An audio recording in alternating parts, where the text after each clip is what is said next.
Hi, everybody. I'd like to say that I'm really enjoying this conference because there's been just so much honesty and personal disclosure. I think it's quite remarkable, actually. So I looked around the theatre yesterday after Tom Harkin had taken us on that mind journey to meet our teenage selves, and half of us were in tears, weren't we? It was incredible. And it was wonderful. We didn't care. It was just, wow, this is not quite unusual. And I really enjoyed that. And it's really hard not to be moved by that, actually. And it's caused me to have a minor realization of my own. So I'd like to introduce my talk with explaining a bit about how I personally came to stop writing books and do something else, which you'll see in a minute. I used to be an academic. So a full-on academic. I used to write books. In fact, I was obsessed with it. I spent all my time writing books. Health, philosophy, ethics. And I was this sort of craftsperson in words and theories and intellectual arguments. In fact, they were pretty much everything to me.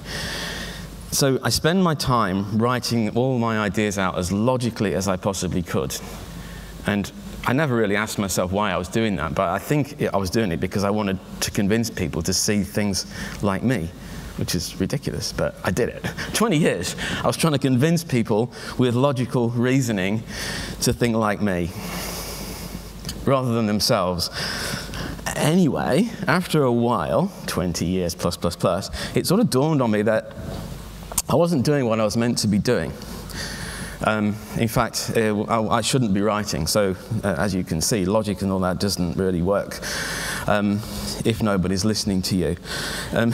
So I decided to stop writing and turn my ideas instead into this sort of web-based software, which you'll see shortly. And then yesterday, when people were so focused on mindfulness and looking at ourselves, I realized that it wasn't about changing tact to convince more people. That would be just stupid, and that's not actually what I was doing. I realized that I changed from being an academic author into a software designer because I wanted to encourage people to have an experiential, or if you like, fully personal understanding of how we make decisions, rather than passively read some sort of intellectualized version of it. Okay, so I'll try to explain what I mean by that. But I know people have got iPads and all the rest of it. So if you actually want to see what it's become before the children show you, you're welcome to browse. You don't need to go to the Earlwood Public School site. You can just go to vxcommunity.com. Feel free to register. If you get in, find the think screen, because that's where we're going to, the think screen. Or you can listen to me. I mean, I don't know, 50-50 probably. And I'll try and explain what I mean in another way. So I want to move from logic and argument into something that's an experience. So when most people think of ethics, and I ask them, or used to, we think of good and bad, rights and wrongs, standards, rules, codes of practice. If you browse to most Western education departments' websites, you're going to find a list of principles and values, somewhere or other, that teachers are supposed to pass on to children. So, for example, you might find show integrity. Integrity is a value that we should be promoting. Be honest. Don't tell lies. Don't fight, don't bully, as Sue was saying. Don't be a hypocrite, respect other people. I mean, the list of words will be long or short, and there'll be different words, but there will be words. So that's the sort of idea. If we can convey these principles to people, then they'll be more ethical.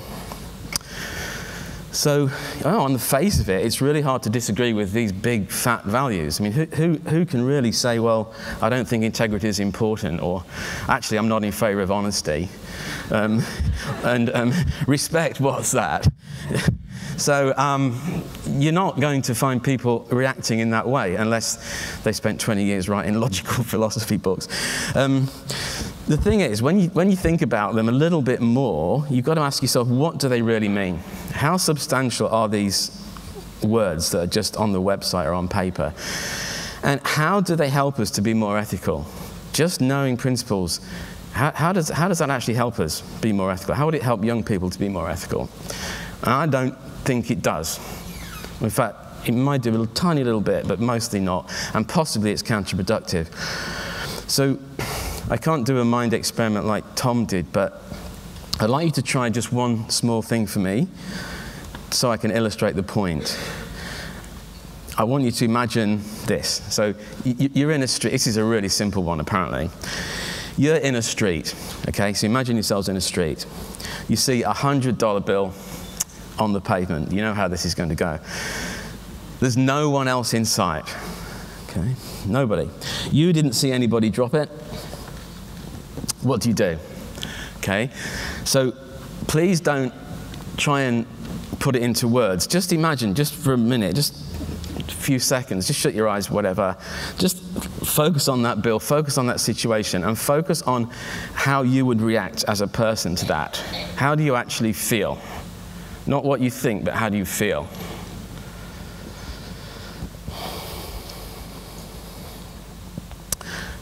Whilst you're thinking there's some obvious options, you could pick the money up, keep it. You could walk on by. You could give it to your needy friend, if you've got one. You could take it to the police station. You could start to be creative and pin a note to a nearby tree. I suppose you could even pin the $100 note to a nearby tree, see how long it stayed there for. Or you could give it to charity, or lots of other things as well.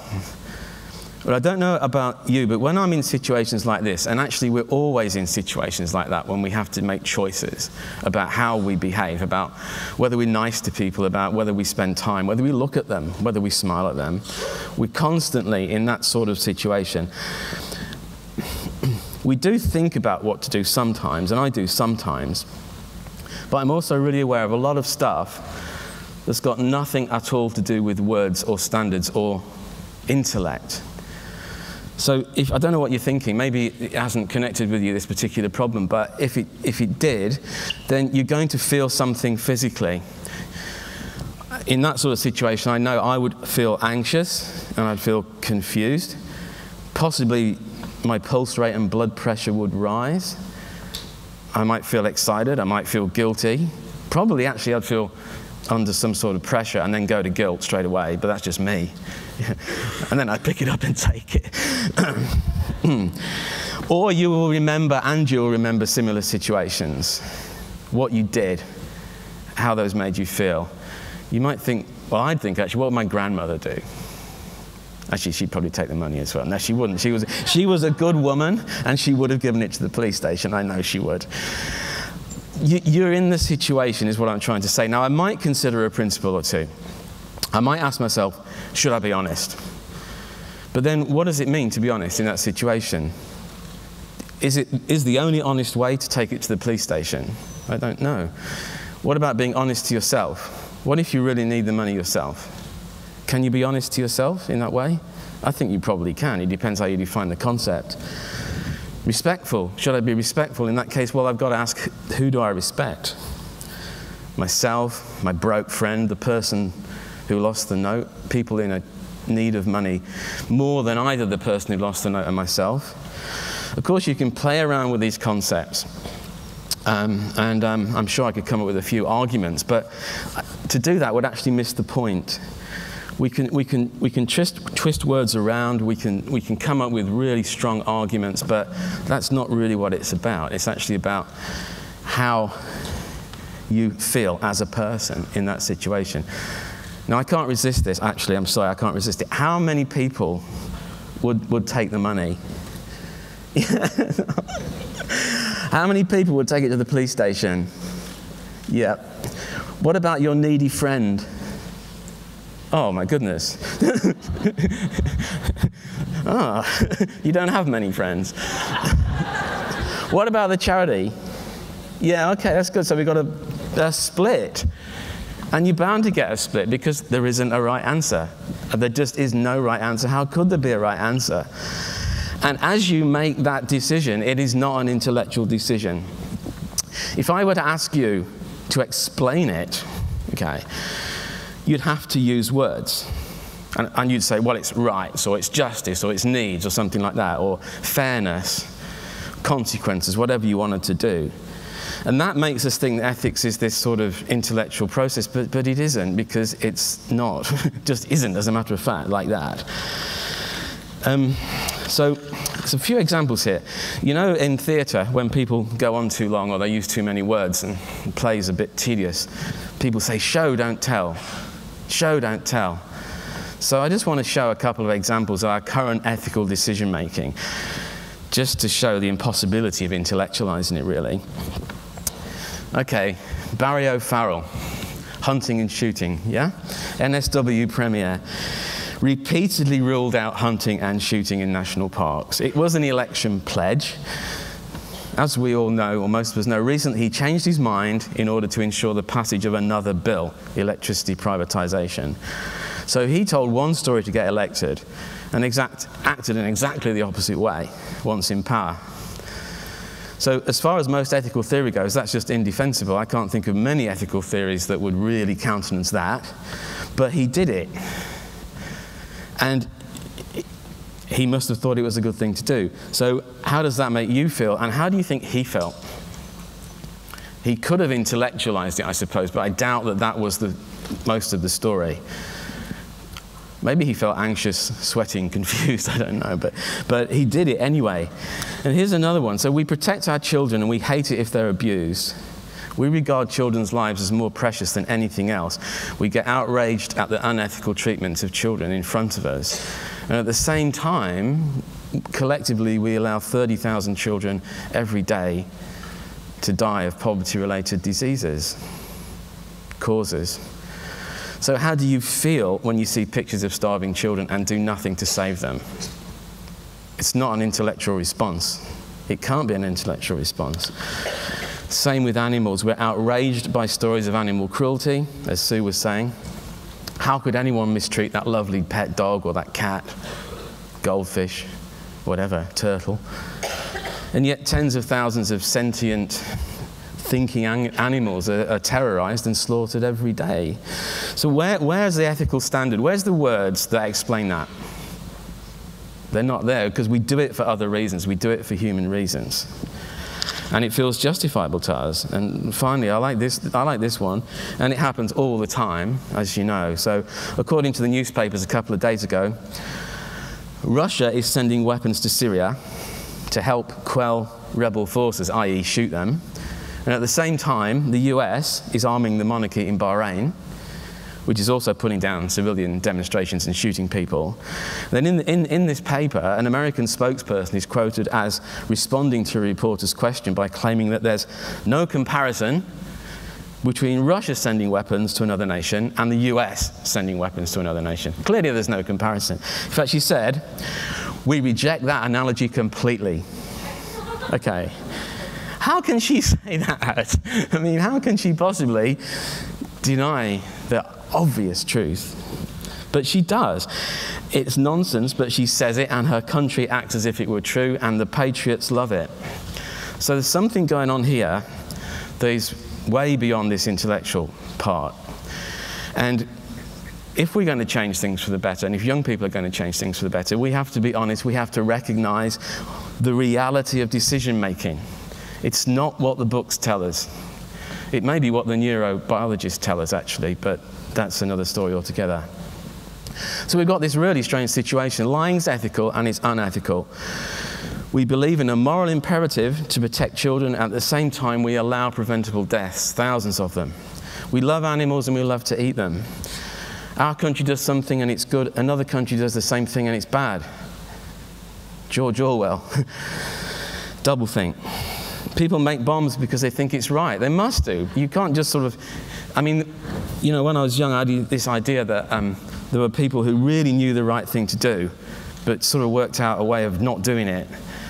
So they sort of made the bombs they didn't really want to, which is a stupid thing to think, but that's what I thought. They make the bombs because they think it's the right thing to do. So you can look at this sort of situation in a very uncomprehending way, because once you start to look at those examples, they make absolutely no sense whatsoever. Until you start to ask, how do we make those decisions? Where do they really come from? And that's really what the values exchange is trying to do.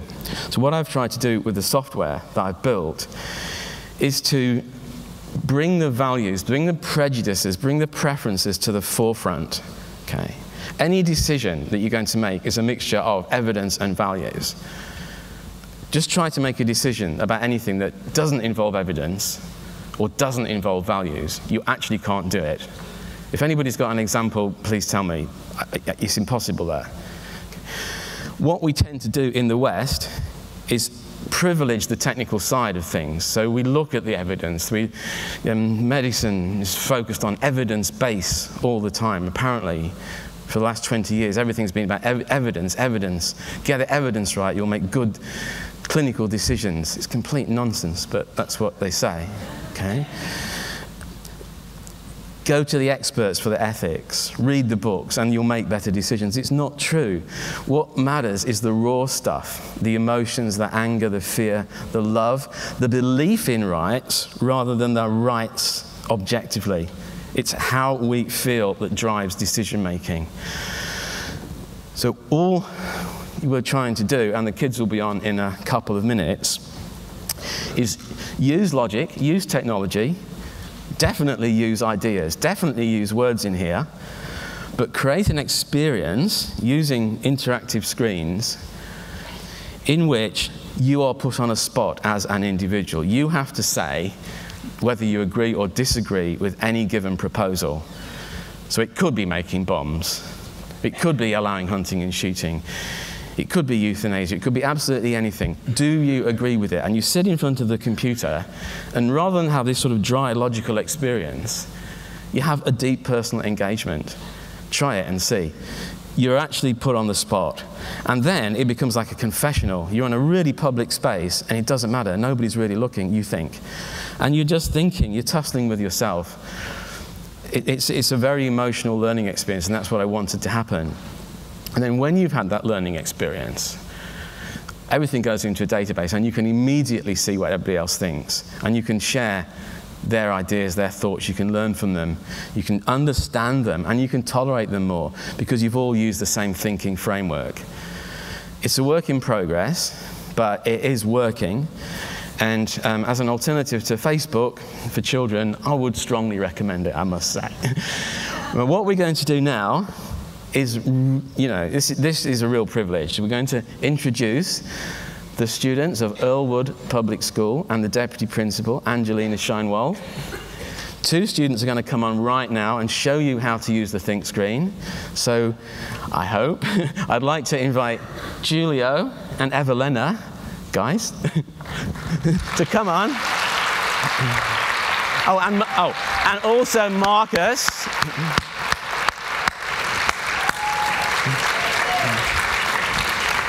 So we've done the boring bit, now we're going to the good bit. Are you ready, guys? Mm-hmm. Fantastic, go for it.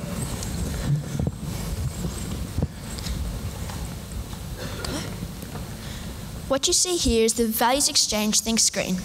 It allows us to organise our thinking about the case and proposals that we are considering. The first screen is the basics, and this is where you state your position in regards to the proposal and who you think it affects. The next screen is the reaction screen. Here we analyse the graphs. The pie graph changes as you show how the proposal makes you feel or react. You may choose from 6 concepts or ideals. Each screen allows you to elaborate on your thoughts. The more you write, the more everyone gets an opportunity to know how you think. Reasons is where you select and define the tiles, showing the different themes that the proposal engenders. Then you press the all-important Submit button. We have been thinking about and discussing the question of who wants to live forever. Scientists are striving to find the aging gene. Some think they'd be able to cure human beings of old age. This presents the prospect that eventually human beings could become immortal.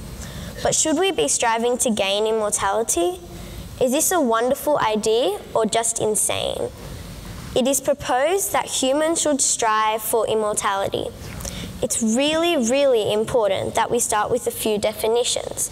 What is immortality? And what does it mean to be mortal? Paul?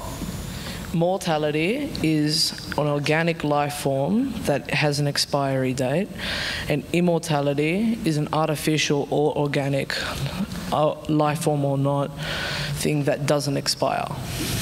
Does anyone else have the meaning of mortality or immortality? Michaela? Well, I believe the definition of immortality is a person, animal, or any life form that can never die. Yeah. Is immortality the same as invincibility? Xanthi? No, immortality isn't the same as invincibility. Immortality means to live forever and not die from old age. But you might die from getting hit by a bus or from a disease because you still feel pain. You're not invincible. Invincible means that you can't get hurt. For example, you're walking down the street and you cross the road and a bus hits you. If you're invincible, you will be alive, but you can still die from old age. By tabbing onto the poll screen, we can see how everyone who has responded to the case generally thinks about the proposal. Looking at this column graph, what questions can we ask about the results? Laura? As you can see, 12 strongly agreed, 13 agreed, 43 disagreed, and 19 strongly disagreed. How come people talk and dream about being immortal, but in this poll the majority of the people chose strongly disagreed or disagreed as their preference? Even though all of us have disagreed, why do you think? Jason?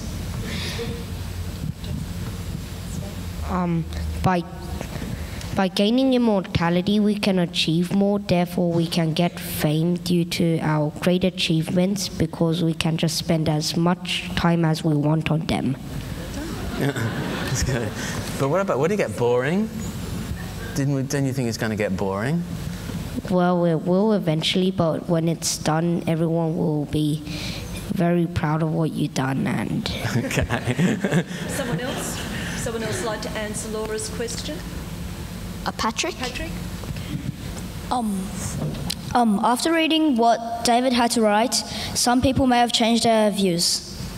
Some people actually don't want anything to end. Like if it's something wonderful, they don't want it to end. But if it's something terrible, they normally don't want to live forever. They want to die in peace. Lots of people dream of being immortal because they never want their life to end. They're scared of dying, but sometimes they realise it's just too much to live forever. Some people want to live forever because they don't know what's going to happen after they die, so they just want to live. So, why do you think people are scared of dying?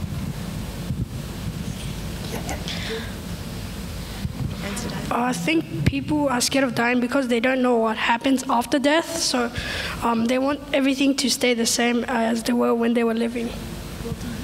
Michaela? Laura wants to answer her own question. Sorry, David, Laura wants to answer her own question. Well, I think it's because the people who, when they think about immortality, think of the basics. They don't go into the depths, but the people who have filled in this poll here have obviously really thought about it, and that's why that they've thought about the consequences and what will happen. That's why they've picked strongly disagreed and disagreed. What sort of bad consequences are there of living forever? Paul? Microphone. If everyone was immortal in the world, eventually all food and water would run out, and the extinction of the human race will be near. Anyone else? Consequences? Michaela? The consequences of being immortal is that you'll see everyone around you that you love die. You'll never get to feel what it's like to grow old and just just be a normal person, and so being immortal can really take that away from someone, and so that's why it's not good to be immortal. Victor? If we are all immortal, then maybe everyone will be able to see anything and everything that will ever happen, and then they will never experience the real life of a human. Good thing. Move on. This screen shows the reactions data to be analysed.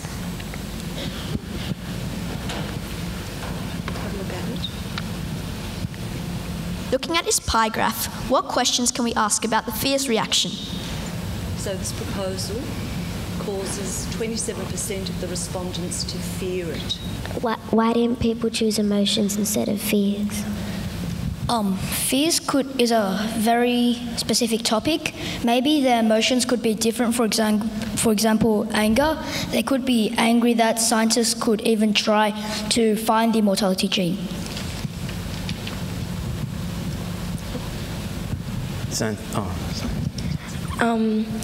I believe that people fear, that most people chose fears because they fear it, whereas emotions is a more general topic, and so fears is probably the most, it's been chosen mostly because more people fear than the rest of the emotions. Yeah. As you can see, we've got our participants' answers. So to have that facility where children or whoever is responding to the case or to the proposal, to actually be able to elaborate to that extent, allows us to see and to feel what our children are thinking and how they are thinking. So when we look at the fears, we actually can see that it's dissected into quite a few segments. Fear for ourselves, fear for the general public, fear for the environment featured quite strongly as well. And as Paul had noted, that fear can be quite profound, and these are the things that, well, these are the concerns that our young people have as well. Anyone else like to say? Yeah, we talked about the scientists as well. What do you guys think about that? You know, these scientists, they will do things and they'll get money and they'll do it and they won't ask anybody. What do you reckon to that? Would you like, yeah, Michaela, what do you, yeah, oh, Michaela then Xanthi. Scientists, I think they're very greedy in a sense, in some senses. They want, I don't know, as some other, when we've been discussing this, people have said that they're greedy, they want fame, they want money. And maybe it's because that they are looking for this. And so, yeah. Xanthi? I agree with Michaela. Scientists want fame as well, because like Albert Einstein, everyone looks up to him. If you're a scientist, the scientists want other people to look up to them. Ronnie? I think scientists just want an exact definition of everything in the world. Okay.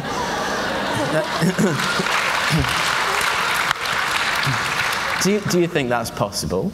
Do you think they can do that? Really, because I'm not even sure if they can find everything. I mean, when they finish finding their stuff, whatever, I'm not sure if I don't think they're able to know if there's anything left. Oh, yeah, exactly. That's really good. Well done, Ronnie. We were talking about why are scientists looking for the anti-aging gene or the aging gene? Why? Okay. Why bother? Julia?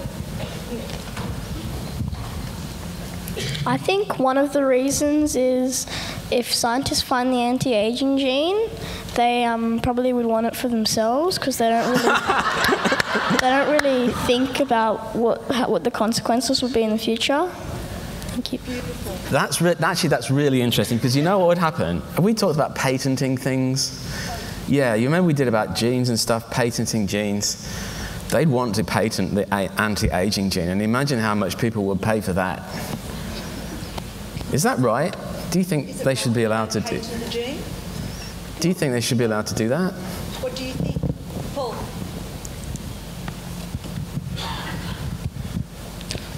You can say whatever. I don't think it's right to patent any gene, even if it is like one of the world's most important, like the anti-aging gene, because genes belong to all of humanity, not just one person or a group.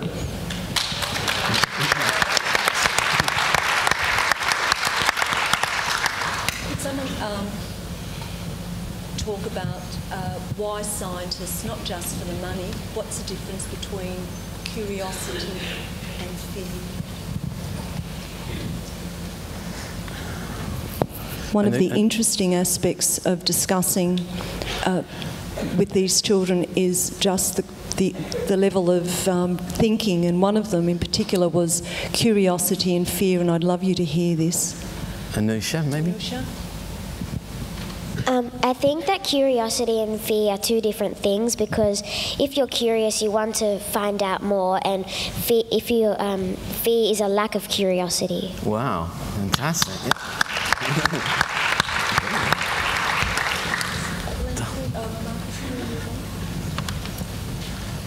Finally, we would like to present the reasons field. This is where we look at how things would change if the proposal was in place. As you can see, a better quality of life and more knowledge are most prominent. What is meant by this? What is meant by people choosing to have a better quality of life and more knowledge for everyone? So we've got 17 people believe, 17 respondents believe that you get a better quality of life. Why would they think that? I think that people think that if they're immortal, everything will change from their normal life, but everything will just be the same. It's just that it keeps repeating over and over again. Yeah. Groundhog Day.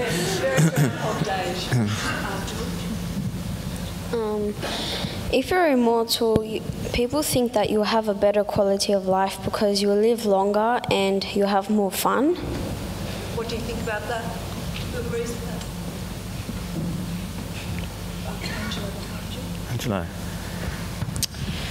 I think that people think that you'd have a better quality of life if you lived longer, because you'd be able to make more achievements in life, you'd be able to explore more and find out more, but still, as Jordan said, it will just keep on repeating itself and life will become boring as it is. That's fantastic. I love it. Sorry. I think it depends about the people who agreed and disagreed, because the people who agreed and disagreed probably have very different answers to how the better quality of life would. Can we go to the more knowledge? If we have a look at the more knowledge and we have a look at the participants' answers, if we can drop that down, please, Julia, thank you. That's fine, that's fine. More knowledge, there we go. Lorenzo, people should live like a human instead of being an immortal. What did you mean by that? Lorenzo, that's you, darling. So more knowledge gives us... what's your basic view? I mean, more knowledge, they don't think about the consequences of life, so when they're an immortal, they should think about the consequences. That's knowledge.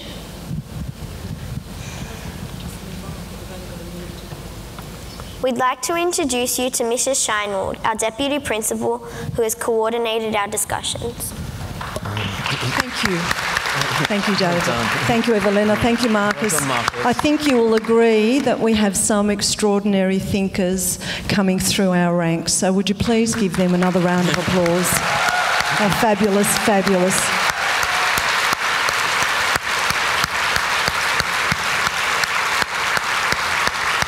The wonderful thing, and that I just want to say, is at last we know our children think.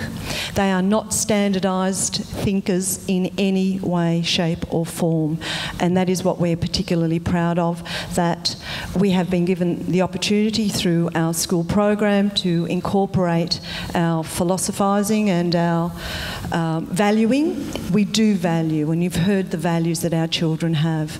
So I'd like you just to give them another round of applause, because they have worked very hard for this and we are exceptionally proud of them.